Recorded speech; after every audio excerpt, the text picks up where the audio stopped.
How's it going? Hope you're having a good day. For this video, I wanted to go over what DICE learned from the Battlefield 5 closed alpha.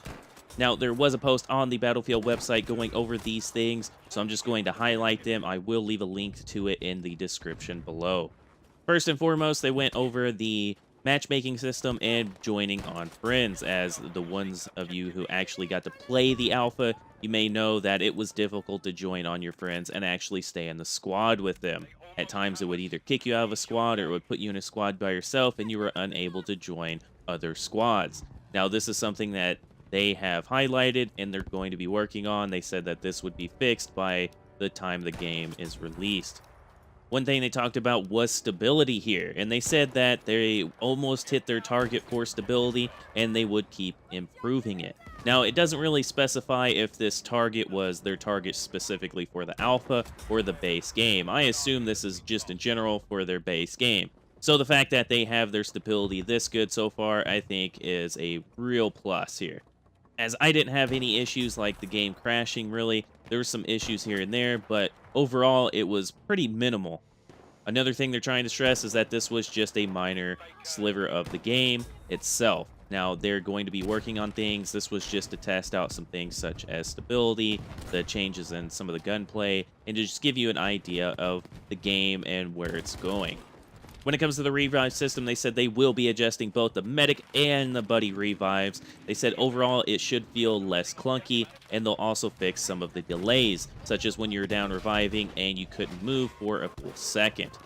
This is great. Another thing I would like them to look at is when you're being revived. Once you're revived, it's like your character's starting to get up, and then all of a sudden the screen goes pure white, and I really wish they would get rid of this delay. Just let us get revived, get up, and get right back into the action. Like, you could give us some sort of indication that's not just purely blinding where it hurts my eyes. That would be terrific. When it comes to the ammunition and the lack of, they said that they saw players in general liking the war of attrition and having limited number of bullets when deploying. However, they will still be tweaking the numbers for certain weapons to get a better balance within the game itself. They also mentioned picking up ammo off of dead enemies, which I also expressed some concern with, because when it comes to the sniper rifles, I was only receiving one round every dead body I went over. I didn't feel personally like this was anywhere near enough, and really, I didn't like the lack of ammo overall. I didn't think there was enough ammo starting off, because I found myself playing more towards ammo around the boxes and trying to get ammo from teammates as opposed to actually going out and really focusing my attention on the objective and enemies. When it comes to reinforcements such as the V1 rocket, they said they would continue to adjust these. Now, one of the things that they talked about was looking at some way to warn players of a potential V1 rocket being inbound, along with a possible way of countering it.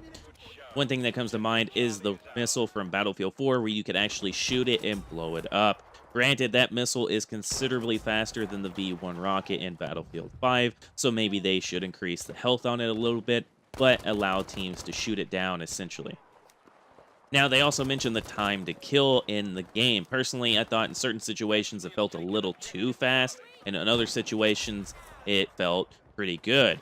Overall, though, they said that it was a toss-up, and it was similar amongst the feedback when it comes to the community, as some people really enjoyed it and others not so much. So this is something they're going to continue to look at and continue to tweak as the game progresses.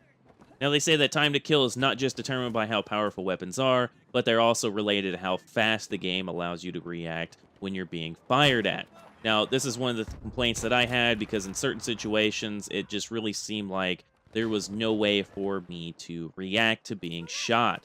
Now, in these situations, it wasn't like the player was immediately behind me. It was certain situations where a guy was posted up with like a bipod.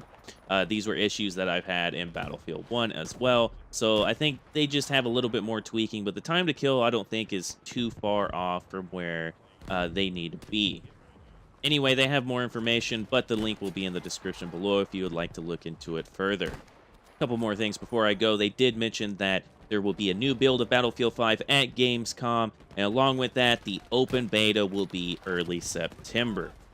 I should be streaming the beta both on Twitch and YouTube, so be on the lookout for that. Another thing to keep in mind is that the release date is set for October 19th for the Standard Edition. If you have Origin Access, or if you buy the Deluxe Edition, then you'll end up getting it on October 16th.